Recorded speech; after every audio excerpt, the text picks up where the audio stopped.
Don't forget to like the video, share your thoughts in the comments, and subscribe to stay updated with our latest stories. The screen door creaked, a familiar summer sound, but the shadow that fell across my porch was less so. I was out back, wrestling with a stubborn rosebush that seemed determined to shed thorns rather than bloom. The late afternoon sun warm on my neck. "Hello?" A male voice called, hesitant but clear. I straightened up, wiping a smear of dirt from my forehead with the back of my gardening glove. "Just a minute," I called back, pulling off my gloves and dropping them into the trug. Walking through the cool, dim hallway of my little bungalow always felt like stepping into a different world after being out in the bright yard. And there, standing just inside the doorway, was Andrew. Goodness, Andrew. It had been a few years since I'd last seen him properly. Sarah, his mom, and my dearest friend since college would show me photos. Of course, graduation, that fishing trip he took with his dad. But photos never quite capture a person, do they? He was taller, broader in the shoulders than I remembered, his sandy hair a little darker, styled in that effortlessly messy way young men seem to master. But his eyes, they were still Sarah's eyes, a clear, thoughtful blue. "Andrew, what a surprise. Come on in, don't just hover there," I said, a genuine smile spreading across my face. It was always good to see Sarah's boy. "Your mom didn't mention you were in town." He stepped inside, bringing with him a faint scent of pine and something vaguely like the old books he used to love. "Yeah, just got in last night. Mom's been, well, you know Mom, a whirlwind," he said, a small, affectionate smile playing on his lips. I did know Sarah, a force of nature, that woman. "So, what brings you to my humble abode? Don't tell me Sarah's already roped you into her errands?" He chuckled, a pleasant, rumbling sound. "Not yet, but I wouldn't put it past her.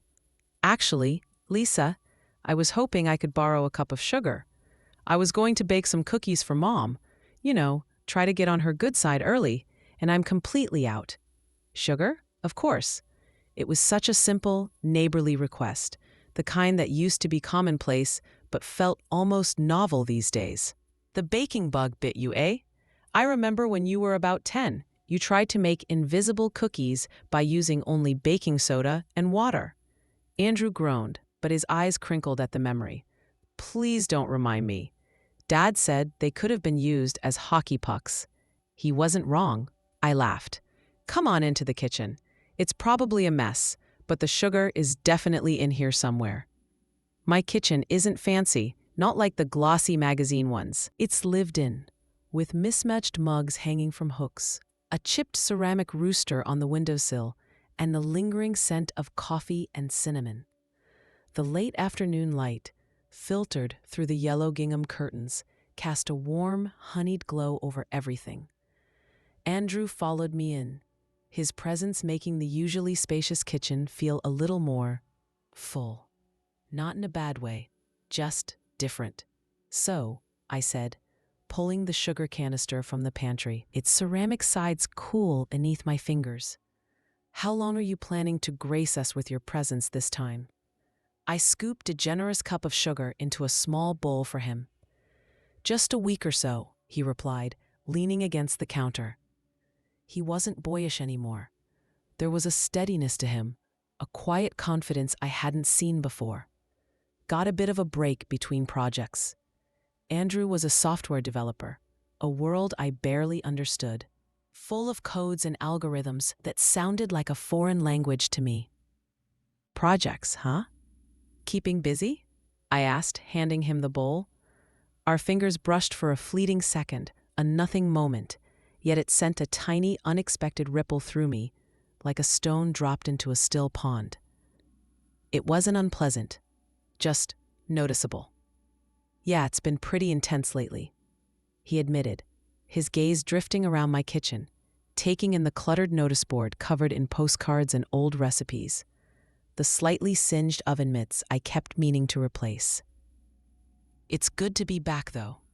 Things are quieter here, simpler."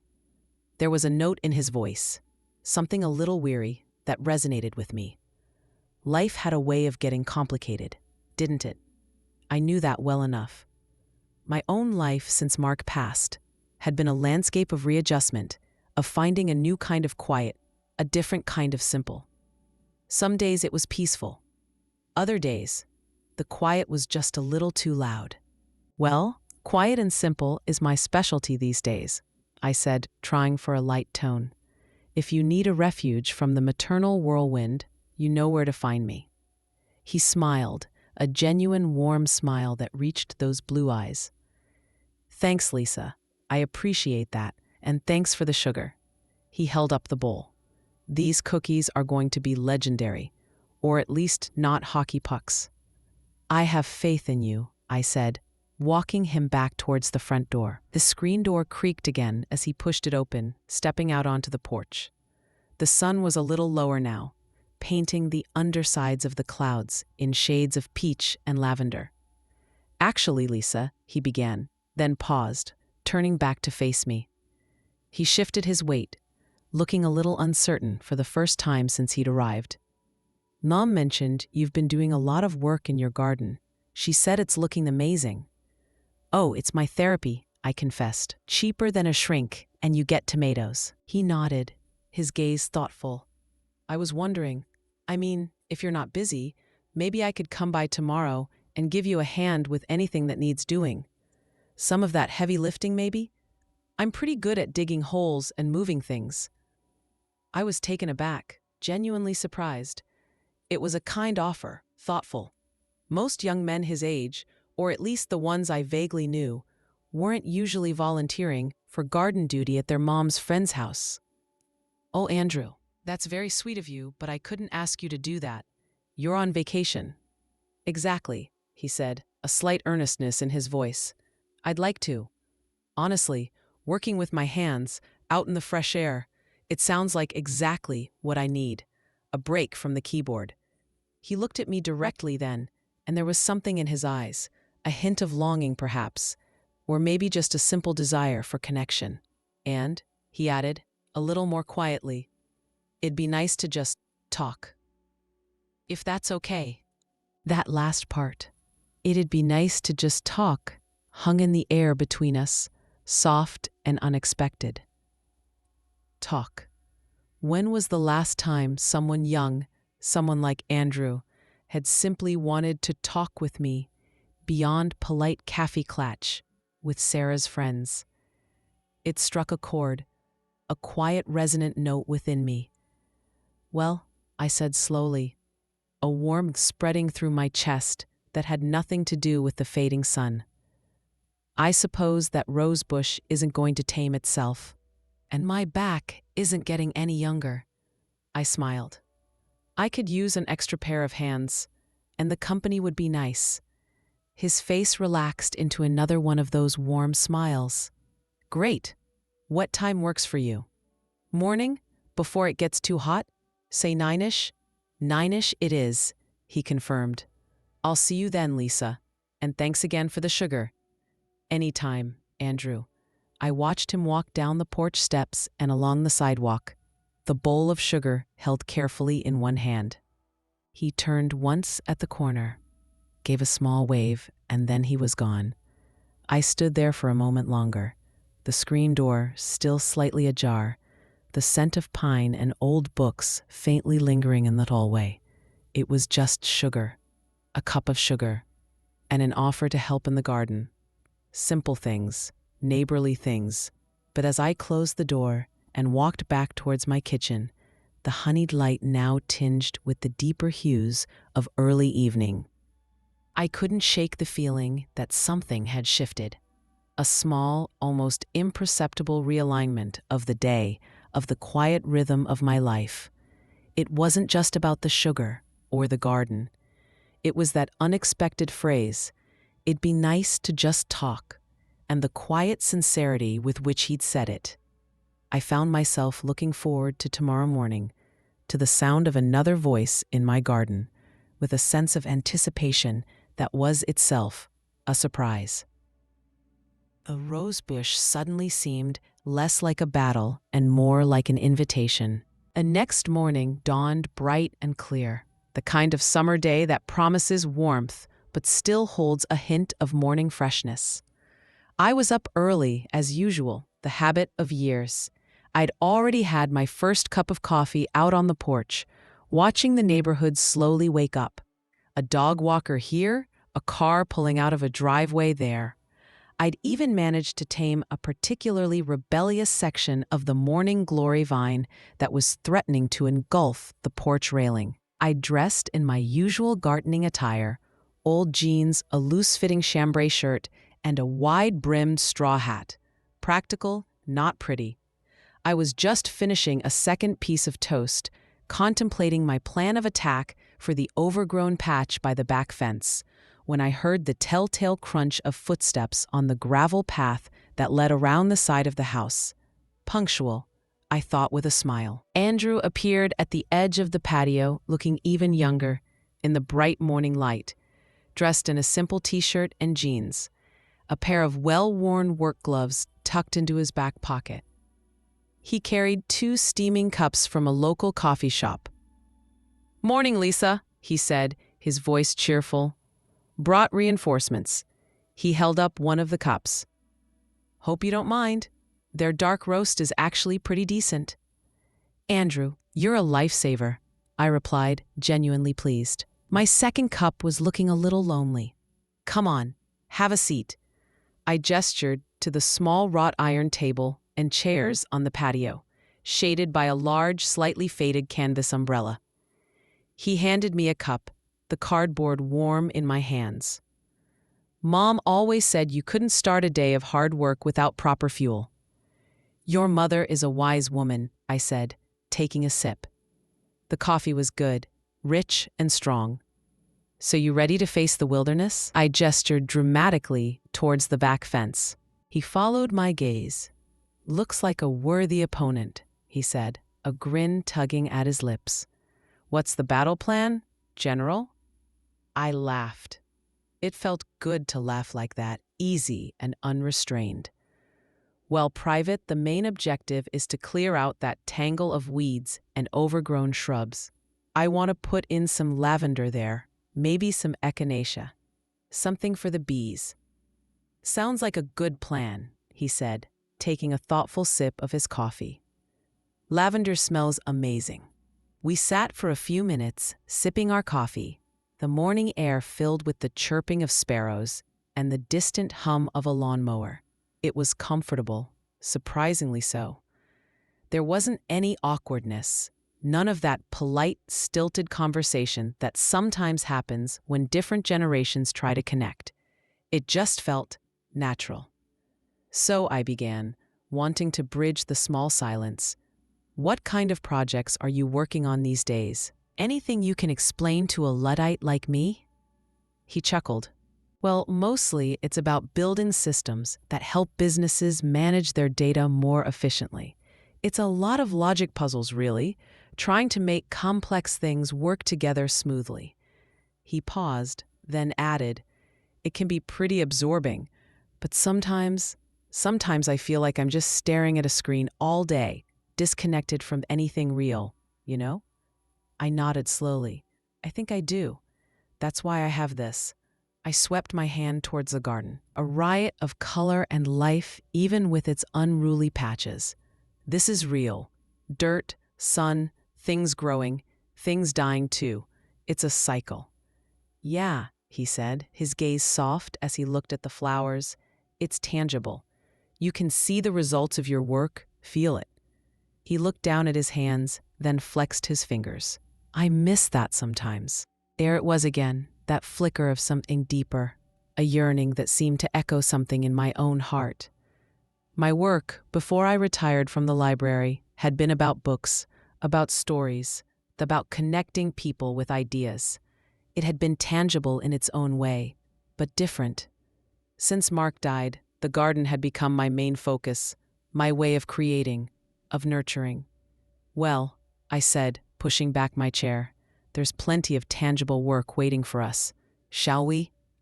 "Lead the way," he replied, draining his coffee cup and placing it carefully on the table. We started with the patch by the fence. Andrew was a surprisingly efficient worker, strong and methodical. He tackled the stubborn roots of an old, half-dead pyracantha bush with a determination that I, with my protesting back, could only admire.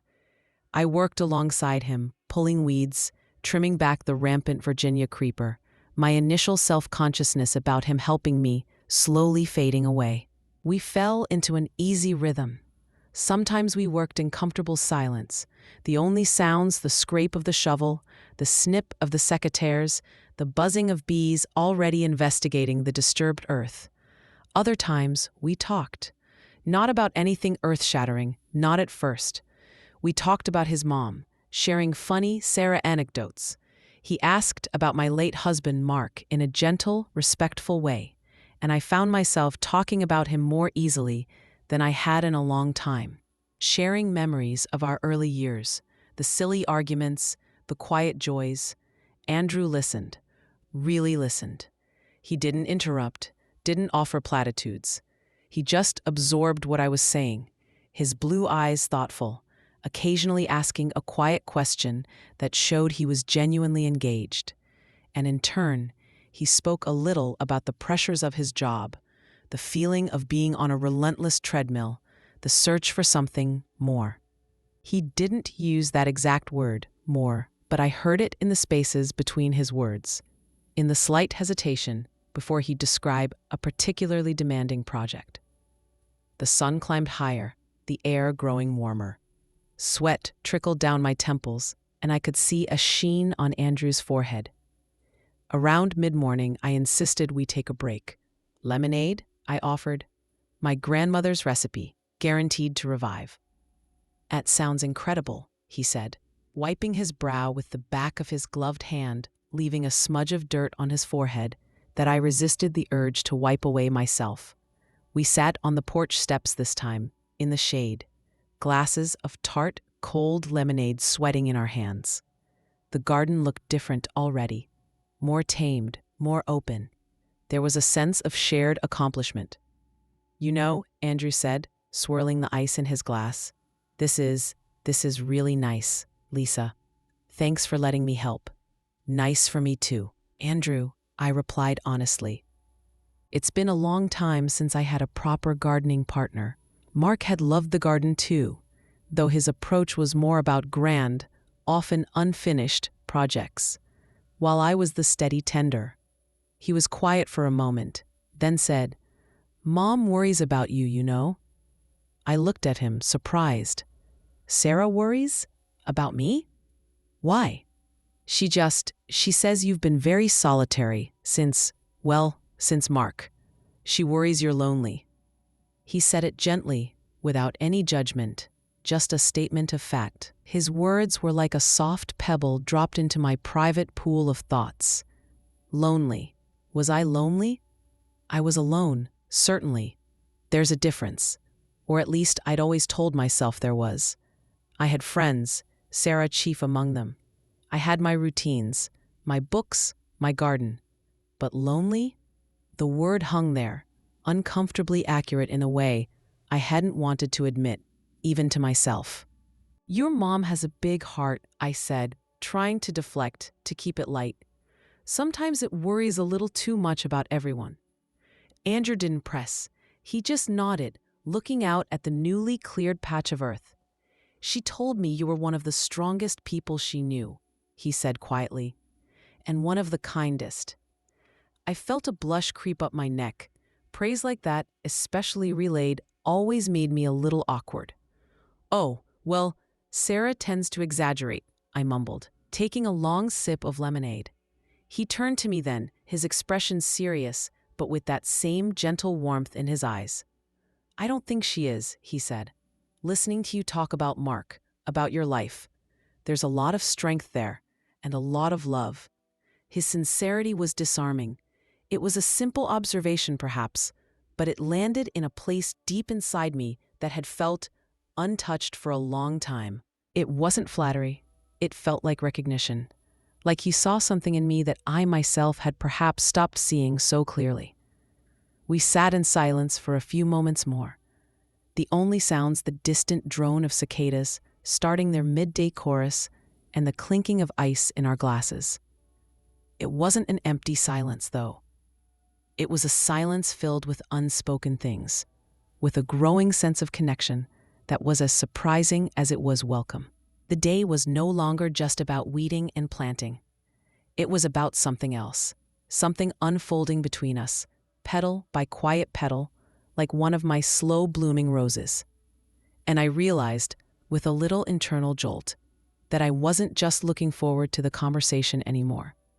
I was in it, and it was already beginning to change the landscape, not just of my garden, but of my well-tended solitude. We worked through the rest of the morning, and as the sun reached its zenith, making the air thick and heavy, we finally called a halt. The patch by the fence was transformed. Where before there had been a jungle of neglect, there was now neatly turned earth, ready for new life. We were both tired, dusty, and streaked with honest dirt, but there was a deep satisfaction in the air. "I can't believe how much we got done," I said, stretching my aching back. "You, Andrew, are a gardening machine." He grinned, wiping sweat from his eyes with his forearm. It felt good, really good. My shoulders will probably complain tomorrow, but it was worth it. "Lunch is on me," I declared. "It's the least I can do. Sandwiches and more of that lemonade?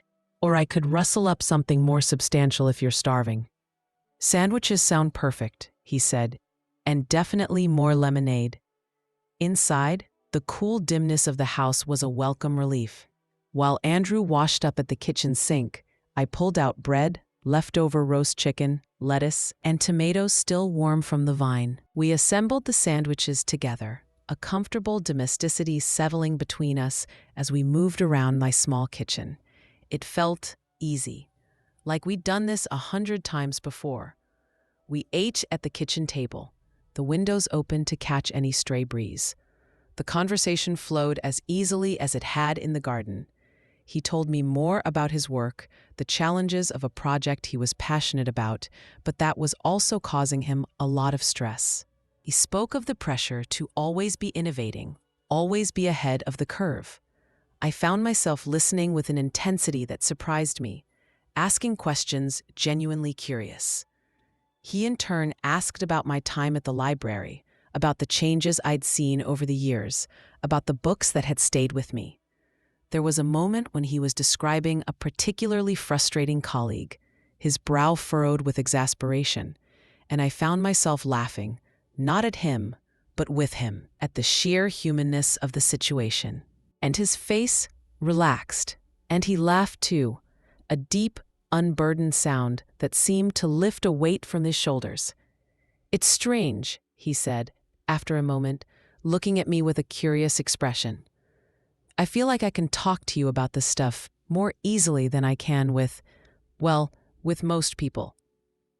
Sometimes it's easier to talk to someone who's a little removed from it all," I suggested. "No preconceived notions, no office politics to navigate." "Maybe," he said. "Or maybe you're just a good listener." He paused, then added, "Mom always said you were. She said you had a way of making people feel understood." There it was again, Sarah's endorsement, but this time coming from Andrew after a morning spent in shared work and easy conversation. It felt different, it felt earned, and it made me wonder if I had, perhaps, let that part of myself go dormant for too long. The listener, the one who understood. After lunch, Andrew insisted on helping with the dishes. "Fair's fair," he said when I tried to shoo him out. So I washed, and he dried, the clink of plates and silverware a gentle soundtrack to our continued conversation. We talked about travel, places we'd been, places we dreamed of going. He spoke of wanting to see Patagonia, to hike its wild trails. I talked about a trip Mark and I had always planned to take to the Italian lakes, a trip that never happened. I hadn't spoken of that particular dream in years. Voicing it now to Andrew didn't feel painful as I might have expected. It felt reflective, a gentle acknowledgement of a path not taken. When the last dish was dried and put away, a comfortable quiet settled in the kitchen. The light outside had shifted, the harshness of midday softening into the golden glow of late afternoon. "Well," Andrew said, looking around the tidy kitchen, "I should probably let you get some rest." And I promised Mom I'd actually spend some time with her today, not just steal her sugar and then disappear. "She'll be glad to see you," I said, walking him to the door. "And Andrew, thank you for everything. The garden looks wonderful, but more than that, it was just a really lovely day." He stopped at the threshold, turning to face me. The porch light wasn't on yet, but the hallway behind me was dim, and his face was partly in shadow, partly illuminated by the soft afternoon light filtering through the screen door. "It was for me too, Lisa," he said, his voice softer now, more intimate than it had been all day. "More than lovely." He hesitated for a moment, as if searching for the right words. "I haven't felt this. I don't know. Calm, grounded, in a really long time." His gaze held mine, and in that moment, there was an intensity, a depth of connection that went beyond easy companionship. It was a recognition, soul to soul, of something shared, something understood without the need for words. It was the feeling of two solitary ships, briefly finding themselves on parallel courses, offering a moment of silent, mutual acknowledgement across the water. "I'm glad," I managed to say, my voice a little huskier than I intended.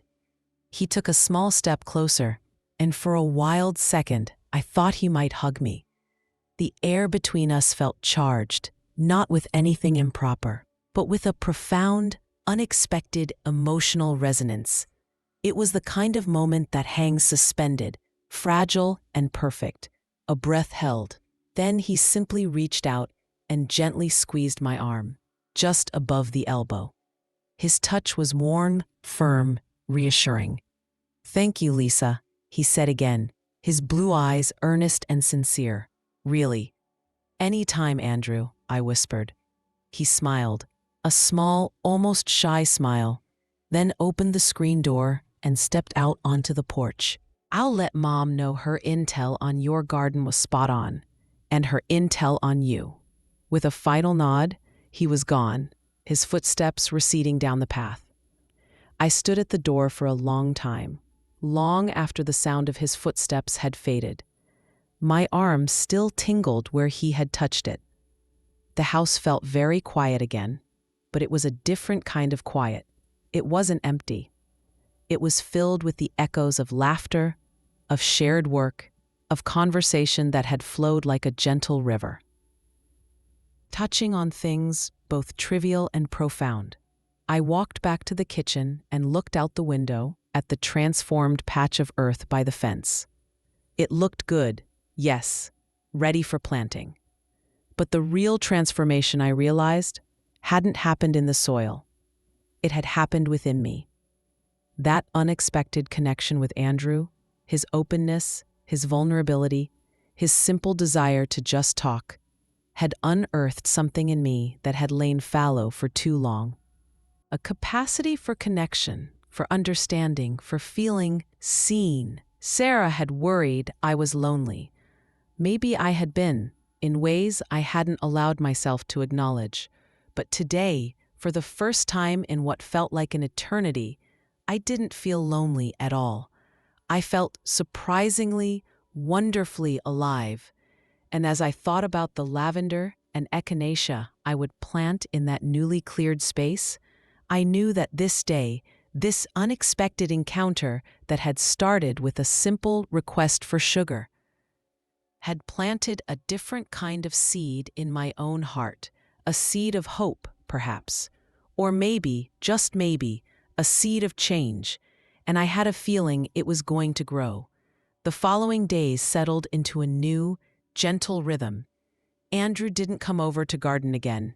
He had his mom to spend time with, after all, and I had my own routines. But the shift from that one day lingered, like the scent of turned earth after a spring rain. I found myself humming as I watered the plants, my steps a little lighter as I went about my errands. The world seemed brighter. Sarah called, of course, brimming with questions. Andrew said he spent nearly a whole day helping you in the garden. What did you do to my hard-working son? Hypnotize him with your famous lemonade? I laughed. He was a perfect gentleman, Sarah, and a surprisingly good weeder.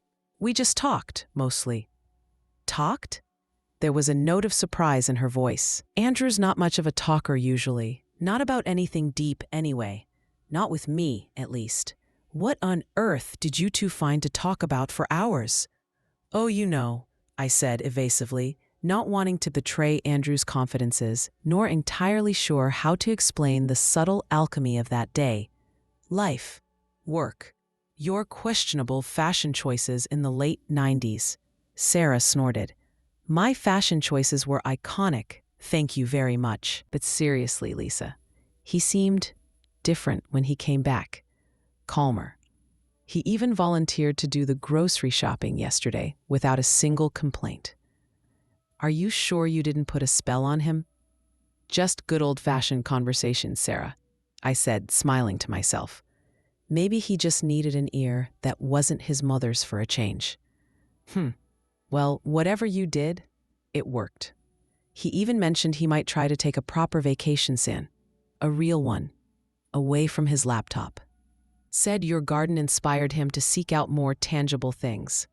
My heart gave a little squeeze at that.